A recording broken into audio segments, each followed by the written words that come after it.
All right, let me introduce our guest for this interesting session.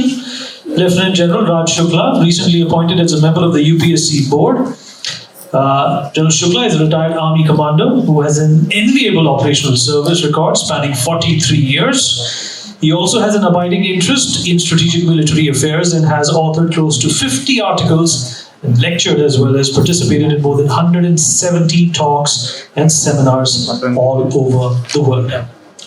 Big round of applause for him, please. Thank you for being here, sir. Mr. Kunal Bagla. Kunal Bagla is the founder of Arcgate Technologies, LLP, a 2,000 plus people strong IT and BPO outsourcing leader headquartered in Udaipur. He's a member of the Confederation of Industry, the CII, the National Committee on IT. He's also an active member of the YPO, which is the Young Presidents Organization. Kunal has been recognized as the best young entrepreneur in India by Dun & Bradstreet, DNB, the leading business credit rating agency in the world. He's the visionary founder and CEO of Arcgate, leading a team of over 2,500 professionals from the company's headquarters in Udaipur, Rajasthan. Big round of applause for him, please. Last but by no means the least, Mr. Kabir Taneja. Kabir is a fellow with the Strategic Studies Program. His research focuses on India's relations with West Asia, specifically looking at the domestic political dynamics, terrorism, non-state militant actors, and the general security paradigm of the region. Big round of applause for him, please. Our topic for today is promoting digital trust and cybersecurity in the age of artificial intelligence. And as was requested, I would request the panelists to limit the answers to mere 10 minutes in the beginning, and of course we'll have counter questions as well. General Shukla, I'll begin with you. Thank you so much. I've heard you. Right, so I'll just quickly run through my views on artificial intelligence in these 10 minutes. And let me say upfront that my understanding of artificial intelligence tells me that its impact will be truly transformational, huge.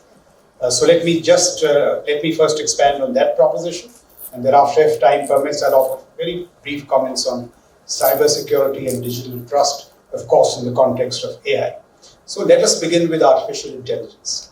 See, if the Industrial Revolution helped humans overcome the limits of their muscle power, it's said that, before the Industrial Revolution, human progress occurred in waves and crests. But in the Industrial Revolution, it went as much by 75%, near vertical climb.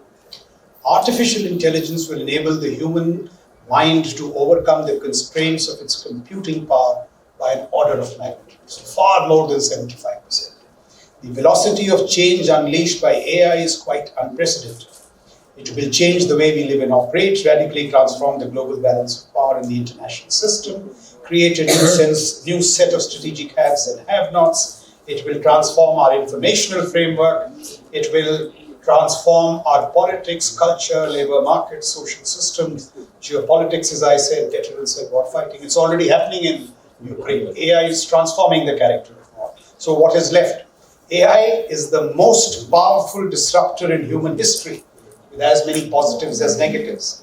If we do not, with thought and manifest wisdom, unleash the positives, we will get avalanched by the negatives. Look at the sheer intellectual power of AI. One of the smartest humans known to us, Albert Einstein, is said to have an IQ of 160. ChatGPT-4 had an IQ of 155. A couple of years from now, ChatGPT-6 will have an IQ of 1550. And many experts opine, it's just not one, that by 2037, AI will be a billion times smarter than humans. Now, that's saying something. And pretty soon, quantum computers will solve in two. Now, this pretty soon can be 3, 6, 9, 15 years away, science goes. But they will solve in 200 seconds problems that the world's fastest supercomputer will take 10,000 years to solve. Mind-boggling. CIA in its threat list ranks quantum higher than China, because of its ability to, break all known codes and encryption. There'll be no safety left. So this is it, and I'll just very quickly take you through this quote of American biologist and author Edward Wilson, who said, The trinity of challenges facing humankind are one, Stone Age emotions, what we saw on 7th October and perhaps after that, medieval institutions, United Nations, we've spoken about these 2 days, and godlike technologies. Technologies are racing ahead of us, and AI is one of them. So we are entering an era of abundance in intelligence. The synchrony between carbon intelligence, silicon intelligence, and quantum could be a wonderful, delightful thing. But it could also be worrisome. AI, for example, will attack blue and white collar jobs with equal impact. Farmers and mechanics is also the intellectual class. CAs, lawyers, soldiers, writers, and software engineers, nobody will be spared. We should not be surprised. Recently, even as Microsoft sacked 20,000 workers, its stocks rose by 75%, and many of them were software engineers. One of the finest minds on the subject, Mo Gwadad, likens AI to a child prodigy and we humans as parents. The child prodigy AI is looking at the parent and saying, Mom and Dad, what do you want me to do? What do you want me to create? If we want AI to make money, it will. The AI entrepreneur, one that reasons and plans, markets products and makes profits, is in the offing. That's the next Turing test. This, the one at Human Conversations is already a reality. Mo Gwadad says that by the end of 2024, the deep fakes will transform so much you will not be able to differentiate between what is fake and what is real. And perhaps by next year you will not be able to trust any online information. Now, if any of this comes true, it is really mind-boggling. If we want AI to cure disease, it will. If we want the child prodigy to discover drugs, it will. In concert with associated technologies like biohacking and gene editing, AI could reverse not only age-related diseases, but age itself. Look at the economic opportunities in AI. Mustafa Suleyman, another of these, I think he was the CEO of DeepMind, he says in his book, The Coming Wave, that the economic opportunities of AI are $15 trillion by 2030 and $100 trillion by 2060. Now, if China and AI are leading in the AI game, we really need to re-examine our options when we talk of fifth largest, third largest. We really seriously need to say this. Leveraged negatively, however, AI could be more dangerous than nuclear weapons. With nuclear weapons, while the effects will be maddeningly devastating, the decision of launch has still been retained by us. I'm told in the 1950s, the CIA assessed that if they didn't do something, there would be 50 weapon states. But then non-proliferation and nuclear diplomacy kicked in, and now we have 9 to 10. So we need similar conventions, protocols to stop the growth of what is called bad AI. The way AI is developing, we are in danger of ceding control of the decision too. So the danger from unregulated AI is bigger than climate change, certainly bigger than COVID. The problem as things stand is that there is so much more money and power in bad AI than in good AI. There is more money in killer drones than drones that cross-pollinate crops. So that is the simple reality. So bad AI is proliferating. We must also tread with caution on the other dimensions of the AI quicksand.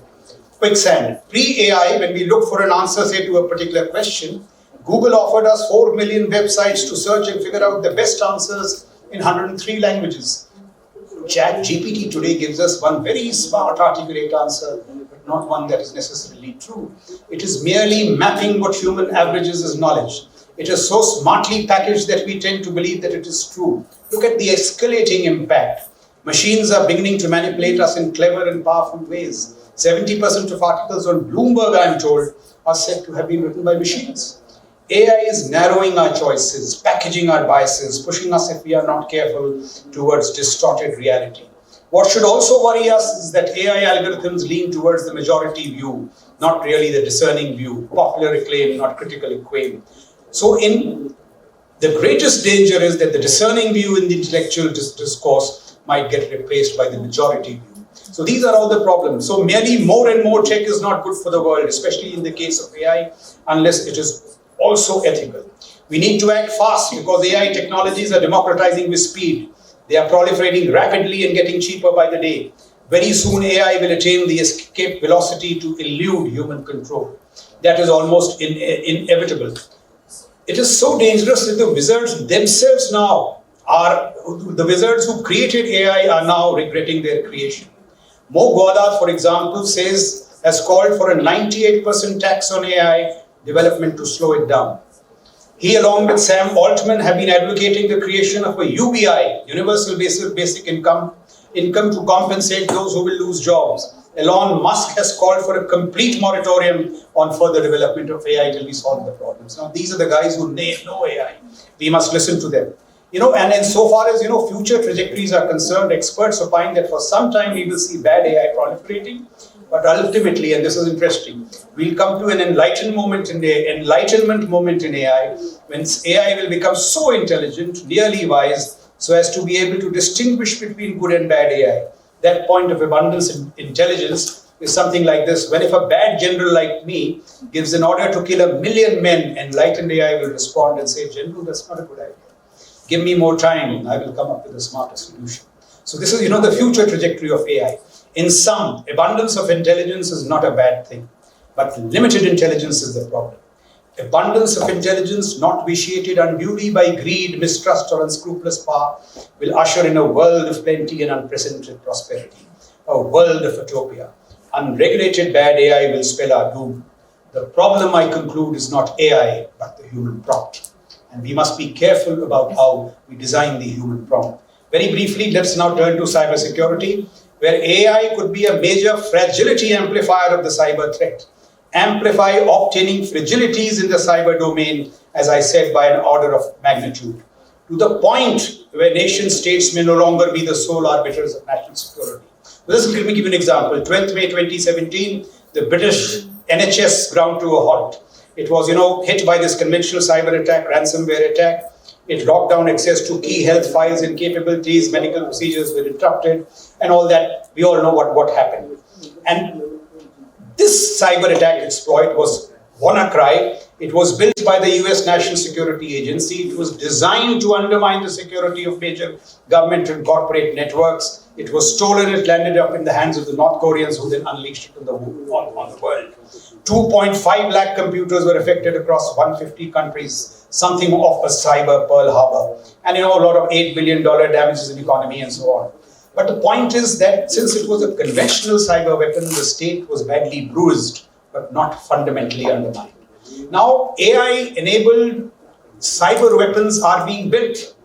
They are, such weapons are in development. They are on the horizon. And here the difference is, they are designed to systematically learn about their old vulnerabilities and continuously patch them. In that case, the patch-up was done by a hacker enabled by Microsoft packages. AI-enabled cyber weapons will be able to anticipate them and disable them. So, in consequence, experts say that this cyber-enabled AI will intelligently chart pathways to exploit weaknesses in the adversary's digital economy, move through every hospital, every home, every office, degrade multiple corporate entities. National security degrades, constantly mutating, constantly learning, hit life support systems, target adversary patches, as I said. And in this case now, the state was bruised, but not fundamentally undermined. In a AI-enabled cyber weapon, the state will be fundamentally undermined. The balance of power will shift from the state to the cyber exploit, and that is what we should worry about. Just 1 minute more, I'll just take precisely 1 minute. What should we worry about now? The internet, we know it's developing in two ways. One is, the China and company way and our way. At one time, internet was a technology miracle. Now we need a policy miracle to secure the internet. And the last point that I would like to make is our cyber postures. Ukraine, under cyber threat in this conflict, was forced to migrate to the cloud system in 14 days under pressure.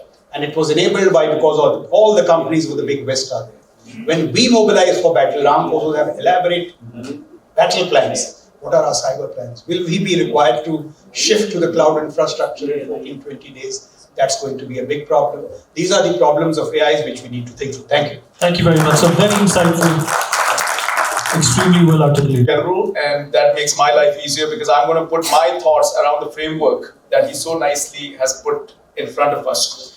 The AI, artificial intelligence, which we keep hearing about since the advent of ChatGPT, I think that's what brought it to the public or the consumer domain. But AI has been around since 1950s, and researchers, scientists have been working on automation, how computers can help use compute power and data to make humans smarter and to get to what they call super intelligence, which is the end goal.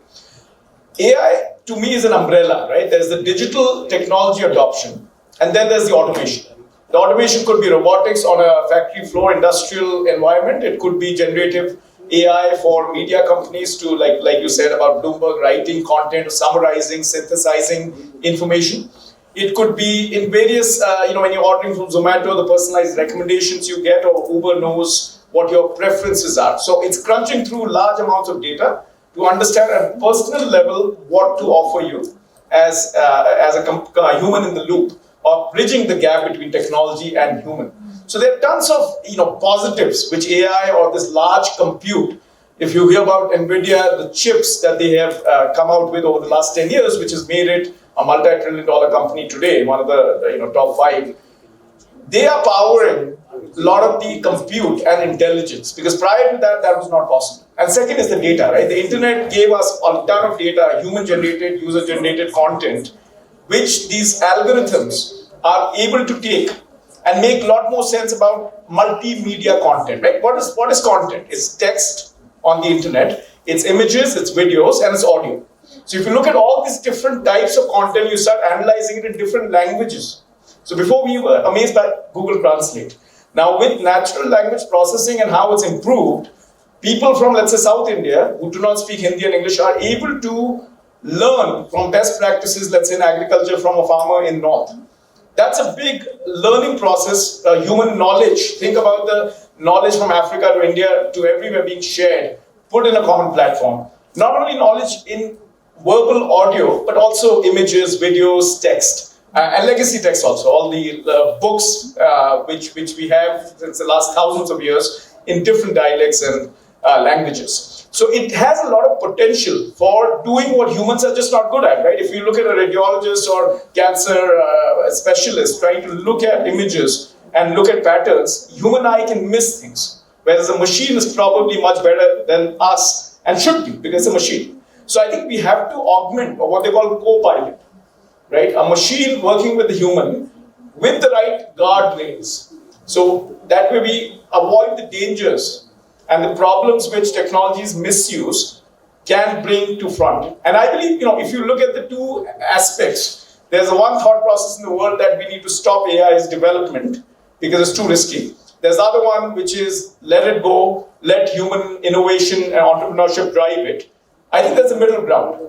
We have to put guardrails, because just like any technology, whether it was nuclear, atomic, we have to know boundaries, because there are bad actors in the system.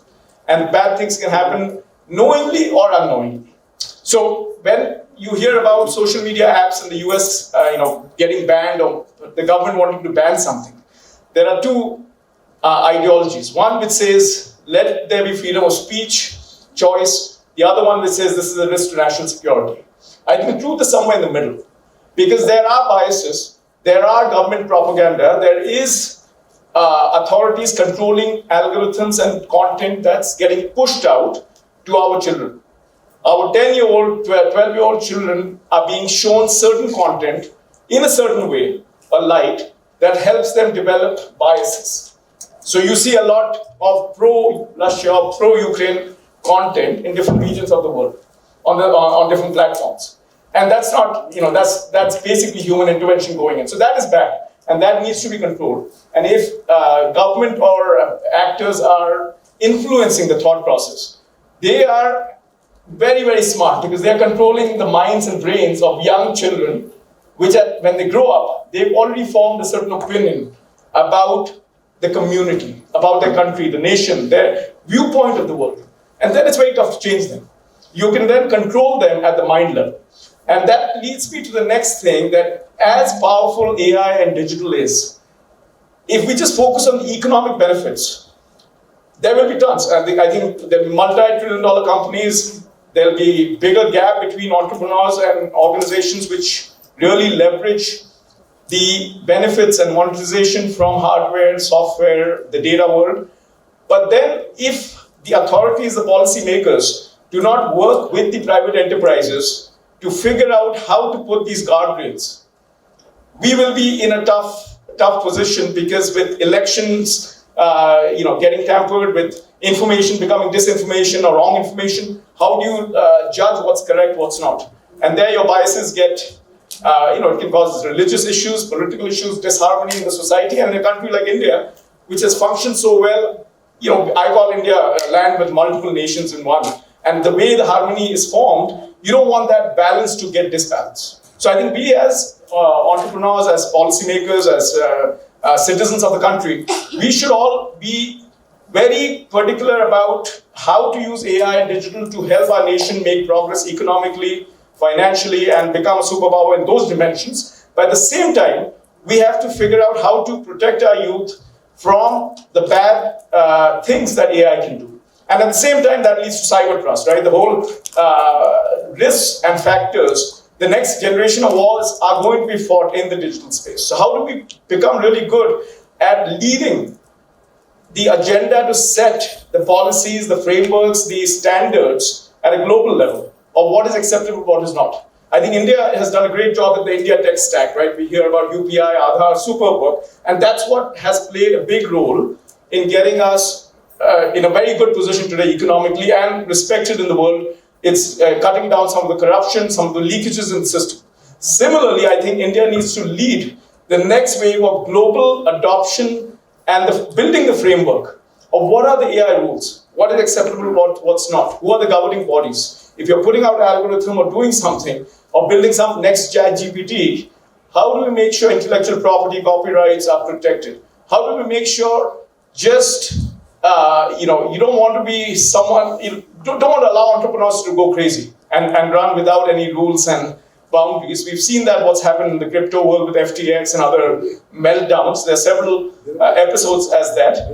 We are seeing that recently with the payment banks and the RBI's intervention. So we want to, of course, innovation needs to happen. We don't need to, tie down entrepreneurs. I'm an entrepreneur. At the same time, you need to put the boundaries because you want to limit the damage or the downside. And I think that can only happen if the government, the policymakers, and the private entrepreneurs come together to work on the positives of AI, the guardrails, and cyber to make sure our government data systems and even the organizations within are well protected and the downside is limited. So when we do get attacked, either from internal bad actors or external, we know how to respond. And I think there's a big skill gap today, that's a known fact.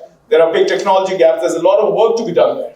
And I think we all need to roll up our sleeves, accept that fact, that there is work to be done on the digital cyber front. We've had a lot of good wins with UPI, Aadhaar, India tech stack. Let's get that momentum to move forward. Let's get a lot of the best brains in the world.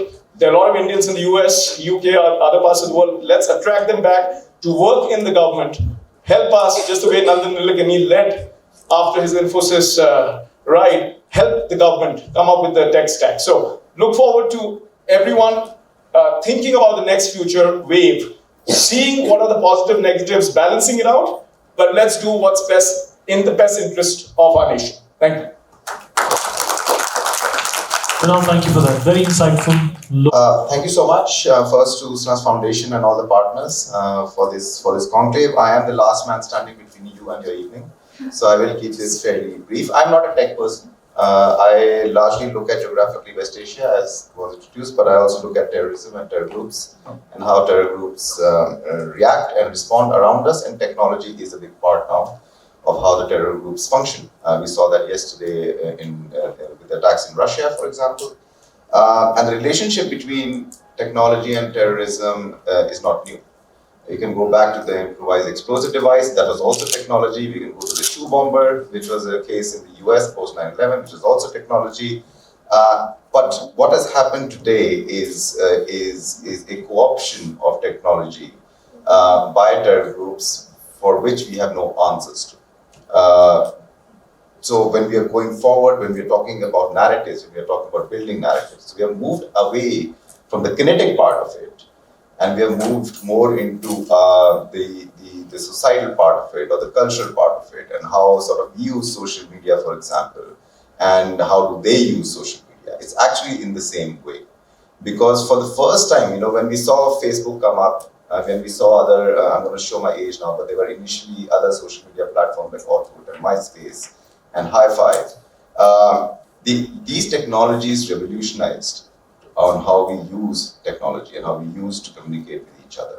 But this was a rare moment when these technologies were developed and launched not behind any walls. They were equally approachable, they were equally usable for you and me, and for anyone who had any nefarious reasons to use it, whether it's crime syndicates, whether it's terror groups, and so on and so forth. But initially, of course, in the initial stages, it was very, very low. It all changed in around 2013, 2014, when the Islamic State started to use it to disseminate its own information, its own operations, its own messaging. And there was very little response that platforms had.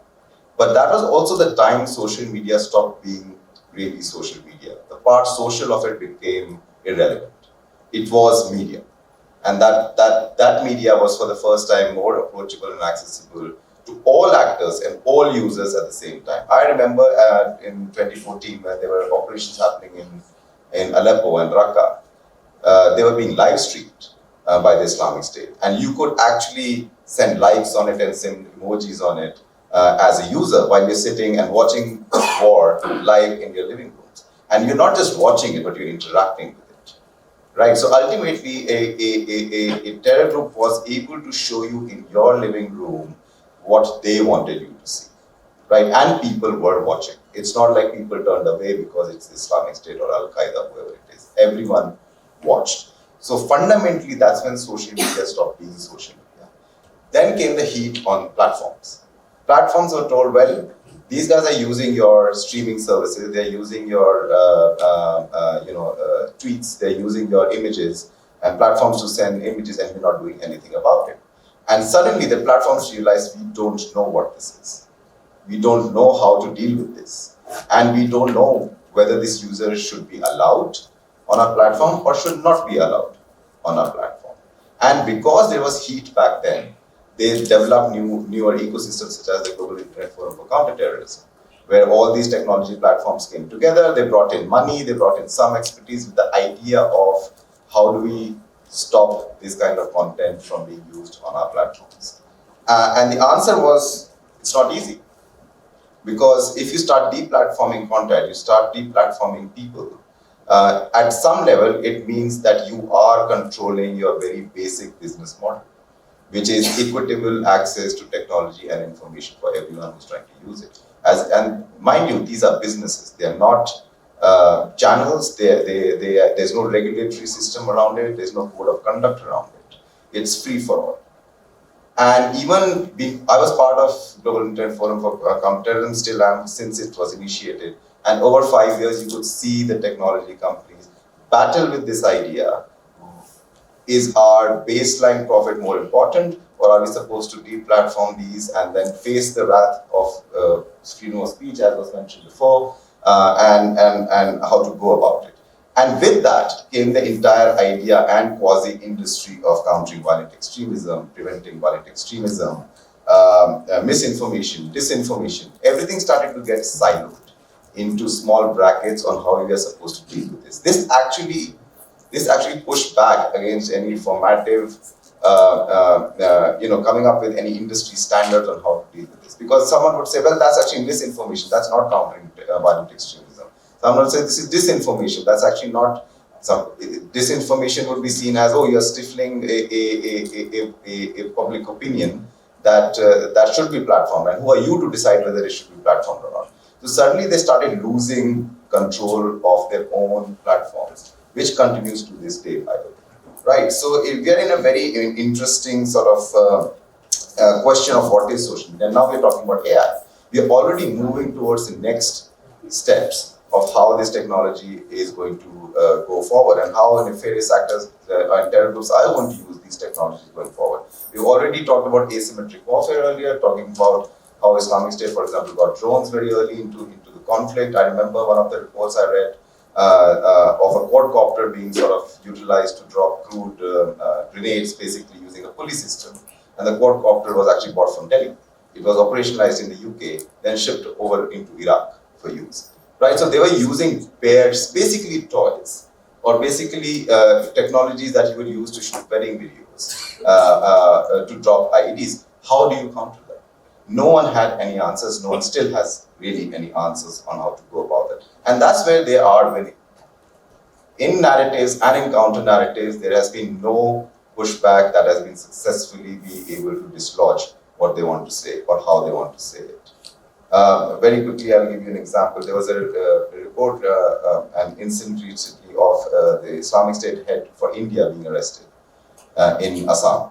And the headline was ISIS India head arrested with one of his accomplices. Now, what is ISIS India? ISIS has never declared an ISIS India. There's an Islamic State Hindu province, which is there, but ISIS India by itself does not exist. So ultimately, what did you do? This random dude probably who has decided that he's the caliphate of his street or village or whatever it is, went online and said so on platforms. You have basically taken his story and made it real for him. So even if he goes to prison now, he's going as an emboldened person into prison. And all this is happening without a shot being fired anywhere. This is all happening as narratives. This is all happening as due to the prevailing situation where counter narratives are not first given adequate resources to be built, and there are not enough people thinking about how to win counter narratives. So every narrative that is online is actually being won by the other side at this point in time, at least.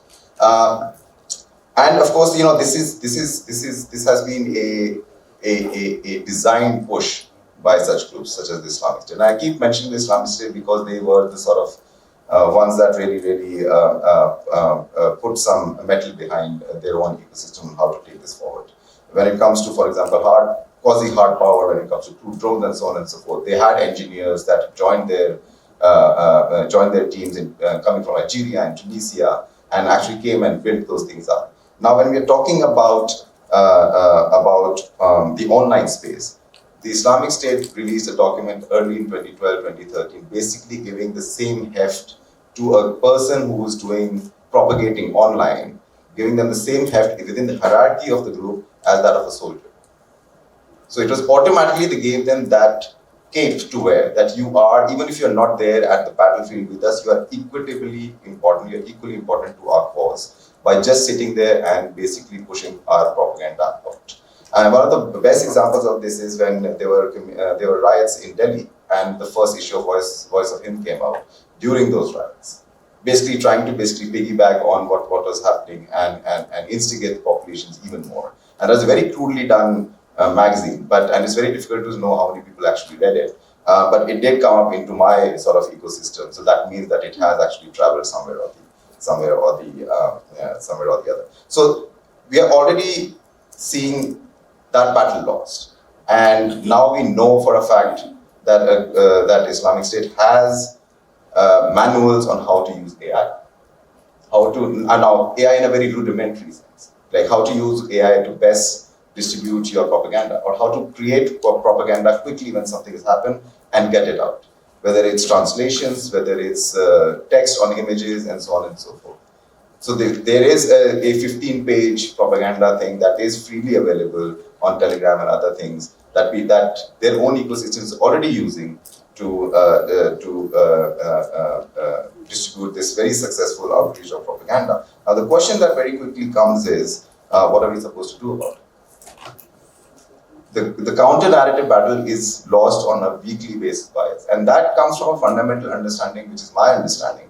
And of course, you can think about it, how this goes forward, especially on AI, as my fellow panelists have talked about, is can policy ever match technology in pace? How long will you chase technology to try to regulate it? When you use the word regulation, everyone gets completely freaked out that you can't do this, you can't do that. But then what are the alternatives that government and policy can offer when it comes to technologies such as this that are proliferating into society, into our hands, into our eyes and minds much faster than even someone is thinking about what the response should be if a nefarious actor uses it. One of the best examples of this is Bitcoin. Every time when we're talking about terror finance, Bitcoin comes up regularly. And there have been immense efforts, I think, including at the UN and beyond, of how do you stop this when it comes to distribution and proliferation of Bitcoin as a way to move money. And whenever there is something you come up with in a framework, the use of Bitcoin has moved 20 paces ahead. So there was a very good report in Bloomberg just last week of how Islamic State still continues to use Bitcoin very effectively to move money around. And this is all done by people that are not in Islamic State. They are everywhere. So Islamic State today exists in suspension. How do you fight that? Something that really doesn't exist as a hierarchy, something that really doesn't exist in the traditional form of things that Al-Qaeda was that we used to in the early 2000s, in the 90s and the 2000s. Islamic State has utilized technology to make sure that it almost never dies. So how do you come after something which is almost existing predominantly digitally right now? So that's just a thought I will keep. I'm very glad the bird didn't sing, but I'll just leave you with this thought of when we're talking about AI. But all these technologies that we're using today are equitably available to everyone. That includes terror groups, that includes military groups, and so on and so forth. So thank you for listening. Thank you very much. I'll just give you two examples. We had the cyber attacks on AIMS and a couple of places. Now, were these just standalone incident hacks, or were they part of a strategic campaign? So how would the strategic campaign play? Next time when the LAC gets hot, to put pressure on us, do the cyber attack. Look at the pressure on the political executive now. Now ask the question, do you want to pull back or you want more attacks? And if that cyber weapon is now AI enabled, see what will happen. AI enabled, we see what happened this time. I just want to reiterate it. NSA makes a cyber weapon. It is designed to hit China, North Korea, not UK. UK is an ally, but it slips out and causes chaos in UK. An AI-enabled cyber weapon will not be able to be stopped. People will still make it. Despite all that we are saying, they will still make it in the confidence that it will not get out. But it got out. This is the problem with cyber and AI. And the first step in India, in my view, is that the debates must get deeper. I can tell you, much of government doesn't understand this. If you don't understand it, how will you respond? So they are dismissed, very cursory. So that's the first part. Now look what's happening. China has got 238 large language models. And they operate on the MCF principle, military civil fusion. I can tell you 150 will be in the military space. What the Americans have done, why have they got Crane Martel there? Lateral induction. I've been trying to get this, but it just doesn't happen. If you think that the military can do AI, it cannot. It will do low-grade AI. It cannot do the kind of AI with Crane Martel. So the problems are absolutely huge. And the steps are that these debates must intensify. This message must go. That cyber and AI is not something that you can dismiss now, it's here to stay. As far as the conventional spectrum is concerned, I gave you a whole lot of things in my earlier talk. It has changed the character of war in Ukraine. Let me make a last point. Today, a hypersonic weapon, which is AI enabled in terms of flight updates, so precision and speed, the response will have to be in machine learning and AI, it cannot be human. So it's getting more and more complicated. And as I think Kunal said, the guys who are really mastering it are these non-state actors, because they have no such qualms. So the threat is getting real. The last point at DPI, it's a wonderful thing. I mean, it's changed the way we live. But if you have 10 billion transactions and 130 million or something, your attack surfaces have increased by an order of magnitude. If I'm a Chinese cyber guy, I'll say, oh, AI, DPI, juicy target. It's a juicy target, so it plays both ways. So we really have to think very deep on these issues and act fast. Absolutely right, sir. Kunal, India, fifth largest economy in the world right now. Ambition and aspiration is to be the third in the next few years. But for all that trade and commerce to come our way, there has to be digital trust. India also considers itself as a pantheon in terms of crusading this transformation into digital. But there's a flip side to it as well. The trust factor. How is that going to get cultivated? So I think it comes back to policies and standards, and India will have to take the lead at a global platform because no one is right now, because it is new. AI, digital, social has come up only in the last 10 odd years. So India has a golden opportunity, just the way we are doing with UPI and our tech stack, and trying to increase awareness at a global level. And the other nations now who are talking to India to use our tech stack. I think similarly, because we've build trust and credibility as a technology superpower and someone who understands technology, we need to leverage that to our advantage and lead the effort at a global platform to create the framework and the rule book of what is acceptable, trust, and how do you hold people who are breaking that rules accountable. So whether it's a social media player or someone, a large tech company, if in their hardware or software solutions, they are not playing by the rules, we need to hold them accountable by either penalties on financial side or other criminal penalties. And I think till that message does not go down loud and clear, the incentives for financial gains will override any downside risk. So I think trust is, like we've heard over the last 20 minutes, is superbly important, because if there is no trust, the internet breaks down. You do not know what is fact, what is not fact, and your biases and opinions can easily be moved to the tangent which you want, and which will impact who are your leaders, who wins elections, who leads you, who determines policy. So I think the government needs to create a national body whose core role should be to create cyber trust and work with industry leaders, create a panel, set some hard deadlines and timelines to create drafts, and put that into action. Absolutely. Kabir, you just made a very profound statement that a lot of these terrorist organizations are perhaps existing in suspension because of the technological anonymity that they enjoy. What should be the pace of artificial intelligence to keep up with this threat? And General Shukla rightly said the government is perhaps, not even aware as to what kind of threat this is. How real is this threat and how imminent is it? When General Shukla said that's what I was referring to. That can policy actually keep up with what is happening on the technology space, right? The answer seems to usually be our policy is reactive rather than proactive. But then that's what I'm saying. Even reactive, it's okay. If you're reacting to 2 steps forward, I can still understand that. Right now, we're talking about 10 to 20 steps forward in some of the way these technologies are being utilized by non-state actors, right? So when we are talking about when you're talking about misinformation or disinformation in any of these spaces, usually even if let's say the other side is using AI, right? The idea at least would be, okay, fine, how do you fight AI with AI in some sort of way, right? That conversation is non-existent at this point of time. We have just accepted that they are using AI, but there's no response to it. And when there's no response to it, there's that's a big problem, but then we just move to the next question of the hour. So, we are not having any realistic policy conversation on how to do this. Because at some level, in my opinion, we have decided and accepted we have lost the battle of narratives. That is not going to be won on online platforms at least. And whatever technology is being co-opted online, that's the nature of the online space. We can't do anything about it. You mentioned the word regulation, everyone gets into a complete thesis over it. Then what is the alternative?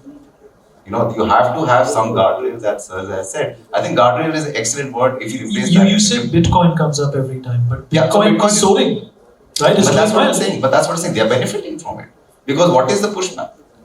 Right? And there have been attempts. It's not like there have not been international forums, especially on GoC-in-C and some of the other ones. Bitcoin has been increasingly highlighted that this is a problem, and some tech companies have come up with this may be the solution, that may be the solution. But there is no linear application of any solution. One would try this, one would try that, and then ultimately they will still continue to do what they're doing, right? And as I said, maybe if we replace the regulation word with guardrails, maybe it becomes easier for everyone else. But I'll just give it to sir. This is, can I just say? Yeah, quickly, sir. See, this lies at the heart of the debate. My response is that in these domains, policy is dead. See, let me just elaborate.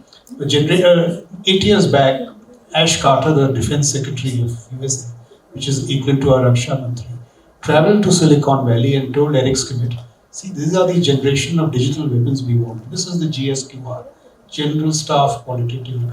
Eric Schmidt turned around and told him, he said, Ash, the GSQR is dead. We make things in the market, quietly buy them. This is how the space is shifted. So, in my view, what can be done? There's no policy now. You have to have, there are surely guys in our space who understand this domain very well. Sam Altman's, Elon Musk's, tell them you have all the powers. Whatever you want to do to counter, act. No time for policy. Trust and act. Because policy, by the time you convene your first meeting in Delhi, ChatGPT 5 would have got released. So it just will not work and I'm not being derogatory of government, I'm a government man. But I know how government functions, there are great limitations of this. And one more thing we must just, this is the first time business itself is calling for its own regulation. And business from all sides of the AI spectrum. Musk, Altman, Mogwadat, Kai-Fu Lee, because we all understand it. They know what damage it is doing. So we just have to stop. All right, thank you for that. It's time for questions. Can I see some hands go up? All right. Can please somebody take the mic there? I think I'm loud enough. People can hear me. So my question is, with artificial intelligence, we talk about data science, So do we start looking at data and monitoring data with respect, like something like GDPR or that kind of sector, which will help from that stage to monitor, this perceptual biases and all these complexities? It's just a question. We have governance, we have policy, but somebody has to implement it and monitor it, So is that? And so my answer is this. You see, there was a cliche that data is the new oil. And I'll tell you why data is proving to be the new oil. And the follow-up was that if data is the new oil, China is the new Saudi Arabia. Because China is doing all the things it should be doing about it. So that is why it is new Saudi Arabia. We also have the data. But see what's happening in data. Ukraine, I just want to read this example, the value of data. So the CEO of Palantir, I said, on the second month of the war, went to Zelensky and said, give us all your data and we will give you products and services free. Ukraine is buying weapons free for data. The Shahzad drones used the data of Ukraine and did 7th October attacks. And I'm a little surprised, these are technical guys, they'll answer. These ChatGPT 4, the codes are public, the data is secure. So data is oil. You cannot do all this stuff till you have data on your control. Now we are 141 crores, DPI, we have a whole lot of data. We can leverage it in smart ways and control it. So it's a big question, and I'm sure something would be happening, I'm not aware of it. But to your central point, we need to pay far more attention to data for all the reasons that I said. All right, okay. The gentleman in the second row. Thank you. The resolution basically on artificial intelligence systems, saying that it should be safe, secure and trustworthy, especially for sustainable developments. So this is just information if some others have missed out. Thank you. And also Amandeep Singh Gill, a Foreign Service officer, is at the UN headquarters as the Special Envoy for Integrated Technology, and he is one of the main architects of this resolution. All right, thank you for that comment, sir. Any more questions? Yes. Hello, I would like to ask what is the stage of development of AI in private companies in India? And if you are looking for collaboration in the private sector, what areas especially are important for collaboration with other companies in other countries? Thank you. And from my experience, we are in super early stage of AI worldwide, forget India. So the adoption of AI within enterprises in India or the US or Western market is very nascent. I think the media and what you read makes us look as if AI has really made tons of progress on the ground. But I think the reality is these are early days. AI has shown the potential because of the new algorithms, the neural networks, the compute, the data over the last few years, and with ChatGPT coming into consumers' hands, it showed there was an appetite for this in the general public. Has AI been adopted within the enterprise boundaries? It's very, very early. I mean, there's a ton of potential and there's tons of opportunities. That's why I said there'll be tons of multi-trillion-dollar companies, and the world will probably see its first trillion in the next 5-10 years. Because the people who are leading this innovation will race ahead. And I don't know if that's a good thing or bad, but I think hopefully if we all work together, the world will make progress and enterprises will leverage AI for good as opposed to doing harm. All right, do we have any more questions? Thank you. Once again, good evening to everyone, and thank you to the panel for such an interesting discussion. I had, like Mr. Bagla had mentioned about AI's capability for political interference and also about disinformation. So I would just like the panel, anyone of you to like comment on the recent phenomena that we've seen, that in Pakistan the election was contested by the candidate Prime Minister candidate through AI intervention, and also in South Asia, in many governments we see that dead leaders have been put forward as party candidates, like face of party, and like have been campaigning for the party. So what do we do in situations where the states themselves are promoting disinformation through AI? So how can we as global citizens take that up? Just any comment if you have. Before anybody answers, I'm going to tell you, if somebody wins an election in Pakistan, the AI stands for Army Intervention, not artificial. The Prime Minister of Pakistan. But see, on a more serious note, the example is not from AI, but it's from cyber. 2016 US elections, the US Cyber Command was not mandated to supervise politics. It was only in the military sphere. So elections interference happened. And the boss of the US Cyber Command heard of the interference through the media. By 2020, the US Cyber Command had been established with a mandate of ensuring, and so it was prevented. So, I mean, in our case, the first thing that we should do, in my view, is instead of the theatre commands, which are a construct of the industrial era, not that they are not important. We need to set up a cyber command. We need to set up space. So these are the lessons in our context, but it will take a lot of persuasion for these things to happen. All right, sir, you had a question?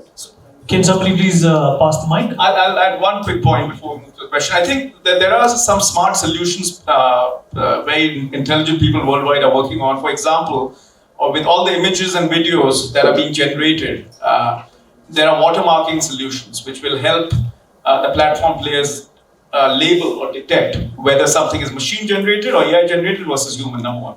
Number two, citations, right? So when you're seeing something by ChatGPT, if you can see citations of where that information came from or what it was trained from, which is where it learned and generated that answer, then we as humans can look at that, make our own decisions the way we do looking at Google search results. So I think there are efforts being made. Hopefully the efforts will come bear results. So, go ahead. Thank you very much. I have questions, one or two questions to the whole panel, whoever wants to answer. First one is that haven't we historically been always infatuated with our success in science? I mean, after the scientific revolution in the West, we thought we have unlocked the secrets of the universe. After those breakthrough theories in mathematics and physics and space and so on, we thought we were in control of the world. Are we really being over-ambitious by our achievements, or are we still at the early threshold of science that is unlimited and beyond our imagination? Second question that I really would like is that criminal firms, by the way, very pure article, they have been continuously using technology, financial technology, arms technology. That's why in the United States they have not been able to defeat the mafia, despite the fact that they have been there for at least 100 years, because they are quick to take decisions. They are not strangled by routine and blue tape decision making. The mafia can take the decision just right on the spot. So in a way, it is always a battle. Technology has been at the threshold of every law versus unlawful acts. Third quick question. This is for you, Raj Shukla. Is the fact that, and also, anybody would like to answer this? Is there a link between technology right now and maldistribution of income and wealth? This is what for instance, is his name Piketty, the one who wrote Capitalism in the 21st Century, has claimed that one of the main reasons for the worst distribution of income and wealth in the world is the fact that we have achieved such advances in the IT.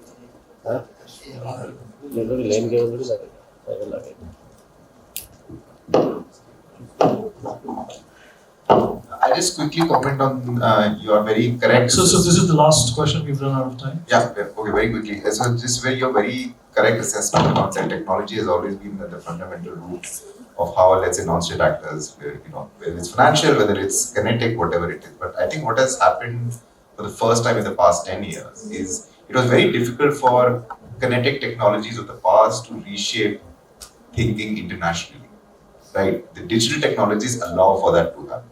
So I think that's a very fundamental shift that has taken place. Earlier, maybe regionally it could, whether they were wherever the war was happening, wherever the conflict was happening, regionally it would shape thinking in a certain way. But it's now contrarian because anyone and everyone can access the war zone and what is happening there in real time, and that changes perceptions and thinking of what that war zone is and how it has been historically and how it will be in the future. So just of how technologies have evolved by itself. I can only take an educated guess why AI was just not another technology. Because for the first time, it's just like I said, the Industrial Revolution enabled you to overcome the limitations of your muscle. So it was significant. This is going to enable you to overcome the limitations of your computing. And you see that statistic that I gave that by 2037 or so, it will be billion times faster. It's not disputed. People just dispute the year 2037, 40, 45.